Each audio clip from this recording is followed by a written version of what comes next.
Tudo bem? Pregador digital aqui para vocês. Eu vou fazer um vídeo. Estou aqui na sala da minha humilde residência para responder um comentário de um irmãozinho que falou comigo em uma postagem de um outro canal. Eu me reservo o direito e a liberdade de conversar com as pessoas que estão no meio cristão ou não sobre os mais diversos assuntos. E nessa ocasião eu conversei sobre essa imagem, que é uma imagem já antiga, que circula na internet há bastante tempo. Você está vendo essa multidão de pessoas aqui com a informação? Deixa eu colocar aqui, ó. 780 mil aceitam Jesus na Nigéria. Legal, né? É uma notícia boa. Sim ou não? Sobre esse conteúdo eu comentei assim, ó. Desculpe a intromissão no seu ministério. Perdoe se sou inconveniente. Sua mensagem tem muito a nos falar, mas convido aos candidatos ao reino de Cristo perguntar: quem pregou Cristo para essa multidão? 2. Se isso é verdade, desses convertidos, quantos outros eles converterão por seu testemunho? E 3. Se eles fizeram isso, por que no Brasil isso não acontece? Digo, as multidões de convertidos. Por que isso não acontece no Brasil? O Brasil é um país muito maior em número de pessoas do que a Nigéria. Deus abençoe todos vocês. Comentário foi esse. O irmãozinho aqui, mete o BDF, o pessoal adota os nomes como bem deseja na internet, com a garantia da liberdade de expressão da nossa amada Constituição e a obrigação de falar em Cristo para você. Ele me perguntou assim: não acontece no Brasil porque já temos a grande massa de cristãos. Agora é aumentar aos pouquinhos. Faz algum sentido isso? Pare para pensar comigo. É o convite que eu te faço. Pare para pensar comigo. No Brasil nós temos um número superior a 70 milhões de cristãos para uma nação de 210 milhões de pessoas. Esses números você pode ir na internet questionar através do IBGE. Beleza? Mas vamos colocar esses números. Nós temos uma grande quantidade de pessoas não cristãs que são de fés diferentes. Por exemplo, kardecistas, pessoas ligadas às religiões africanas. Nós temos pessoas ligadas ao Islã no Brasil, que tem crescido muito, o Islã tem crescido. E todas essas coisas me preocupam, porque se somos a maioria e não conseguimos um aumento na nossa quantidade de pessoas na fé de 1 para 1 anual, significa que tem gente que é cristã que não prega para ninguém. Ele está guardando um tesouro para si. Faz sentido? Olha só a pergunta, o raciocínio. Se nós fôssemos 1000 cristãos, 1000, e cada um de nós conseguisse um convertido para a fé por ano, em 10 anos nós seríamos quantos? Coloca numa tabela do Excel para você ver a quantidade de gente que dá. Porque eu converto um, aquele que eu converto converte um, nós já somos 2. Quando aquele primeiro discípulo que eu fizer o seu primeiro discípulo, eu já vou ter feito 3. O primeiro tem feito 2 e o terceiro fez 1. Está vendo? É mais ou menos como um vírus. Covid está aí. Como que é essa pandemia? Se você pega a doença e você encosta numa pessoa, passa para a pessoa, passa para outra pessoa, passa para outra pessoa. Ah, tá comparando com uma doença. Mas querido, O evangelho é para contaminar as pessoas. É para você alcançar as pessoas. Faz sentido para você?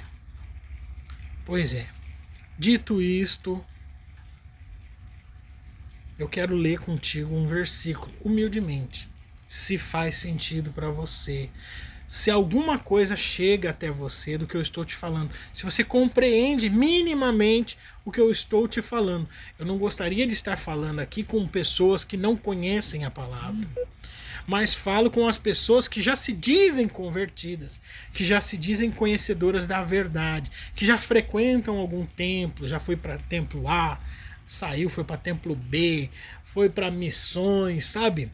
Esse pessoal que dá esse argumento aqui tão aceitável de que agora nós já somos muitos, e agora que nós somos muitos, nós aumentamos aos pouquinhos. Faz sentido isso? Faz sentido agora que nós somos muitos, nós aumentarmos aos pouquinhos? Por que quando éramos poucos, aumentávamos aos muitos? E agora que somos muitos, aumentamos aos poucos? Pensa, pensa, pensa. Puxa para cá. Esse texto aqui, ó. Peguei ele lá em Mateus. Vou colocar aqui na tela do celular para que você possa acompanhar a leitura, ok? Facilita a sua vida, facilita a minha vida. Porém, muito embora, a minha Bíblia está aqui, ó. Ok? Uma hora dessa eu vou abrir. Essa aqui é uma das duas que eu utilizo. Deixa aqui, glória a Deus, aleluia. Muito bem, vamos lá. Mateus 22 diz assim, ó. Mas o rei encolerizou-se e enviou os seus exércitos, distribuiu aqueles homicidas e incendiou a sua cidade. Então disse aos seus servos: as bodas, na verdade, estão preparadas, mas os convidados não eram dignos. Você tem ideia de quais convidados ele está falando que não são dignos e foram chamados? Segue no 9. Ide, pois, pelas encruzilhadas dos caminhos, e a quantos encontrardes, convidai-os para as bodas. E saíram aqueles servos pelos caminhos e ajuntaram todos quanto encontraram, tanto maus como bons, e encheu-se de convidados a sala nupcial.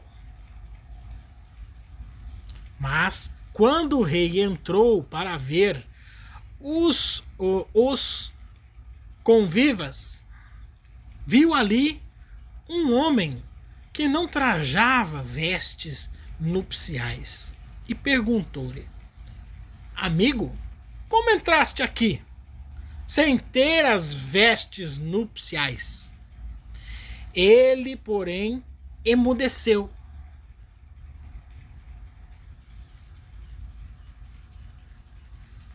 O homem foi convidado para um banquete nupcial na casa de um rei fantástico, maravilhoso, extremamente poderoso, que tem um exército. Quando o rei chega na sala do banquete, vê um camarada que não está trajado adequadamente e pergunta: como que você entrou aqui sem ter as vestes nupciais? E esse homem que lá estava ficou, ó, quietinho. Segue no 12. E perguntou-lhe: amigo, como entraste aqui sem teres vestes nupciais? Ele, porém, emudeceu. Ordenou então o rei aos servos: amarrai-o de pé e mão e lança-o nas trevas exteriores. Ali haverá choro e ranger de dentes, porque muitos são chamados e poucos escolhidos. O que tem a ver isso daqui? Faça uma analogia.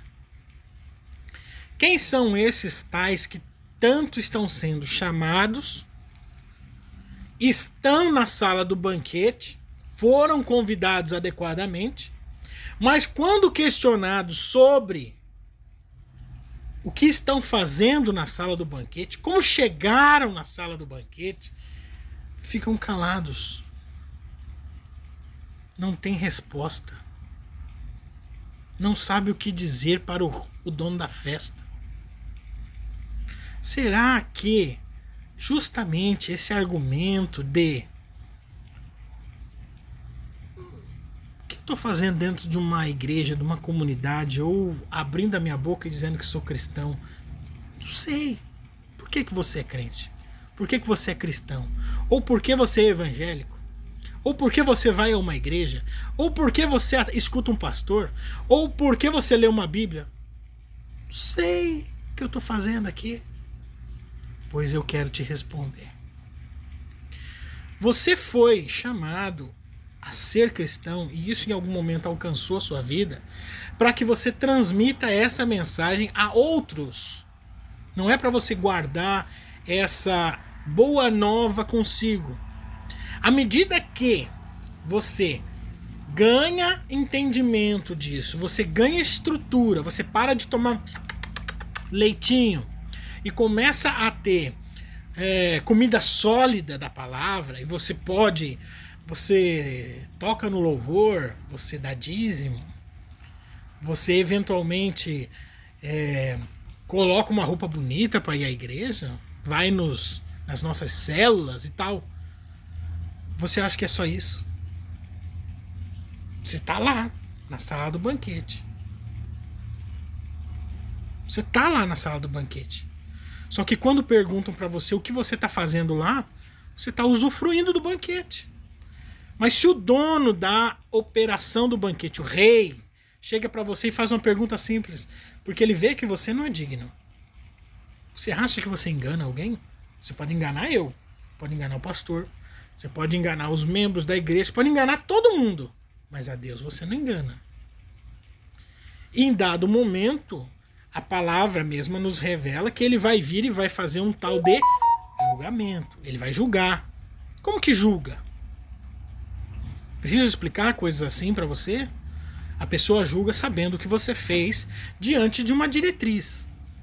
Diante de uma diretriz, você acha que nós, sendo a maioria, hoje crescemos pouco. Por quê? É um convite que eu te faço. Você deve pensar. Você deve raciocinar. Por que no Brasil não ocorrem conversões grandes dessa maneira? Por que aconteceu isso na Nigéria e nem por isso ela se transformou num país extremamente com a disseminação da palavra?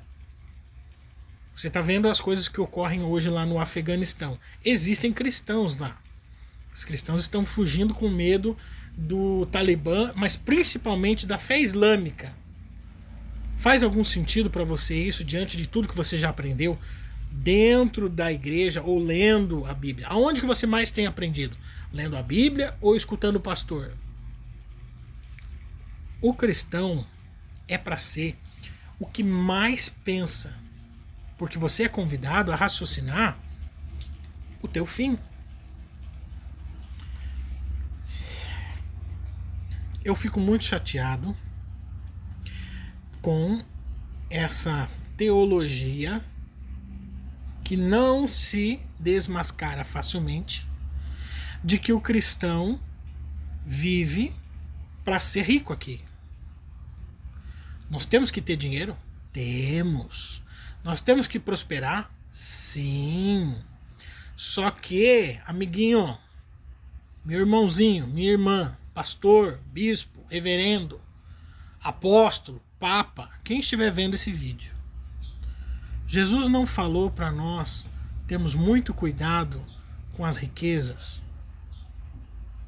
Ele não disse que aonde estiver as riquezas, ali estão o seu coração.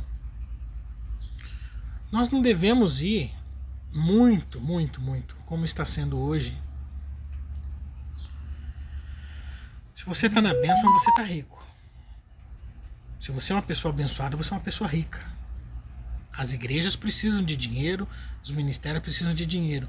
O problema é que operar esse pensamento tem se tornado algo utópico. Quero falar uma coisa para você para encerrar esse vídeo. Pouco se tem pregado, pouco se tem feito, e a própria operação da igreja está pesada. Nós, como cristãos, achamos muito fácil e muito óbvio e aceitamos que as igrejas sejam luxuosas. Segura aí, não fica bravo comigo. Fato. Amigo, aonde Jesus convida nós a morarmos é um bairro que as ruas são feitas de ouro. Você acha que ele está preocupado se a sua igreja é um prédio luxuoso? Para pensar. Se você consegue justificar, é porque você não vai para lá. Jesus fala que os muros da onde nós somos convidados a morar, os muros são feitos de jaspe. Jaspe. Você nem sabe o que é jaspe. Vai na internet saber o que é jaspe. Você vai muitas vezes para a internet e escuta louvor e não sabe o que o louvor está falando. Você tá influenciado por timbre musical, moda, e você não está aprendendo. Às vezes alguém precisa pegar você e dar uma chacoalhadinha para você entender, cara, é você e Deus. É você e Deus. Seu pastor vai bem. Obrigado. Que bom que a vida dele vai bem, é próspera. Os cantores que você escuta da música gospel vão bem. Parabéns. Legal. Vende muito CD, milhões de seguidores na internet. Legal. Agora, e você?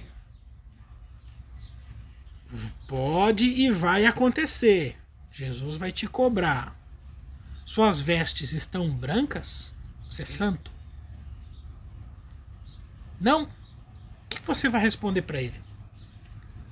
Quem sabe se esse camaradinho aqui que Jesus chega e pergunta na parábola: o que você está fazendo aqui que você não tem nem vestes nupciais?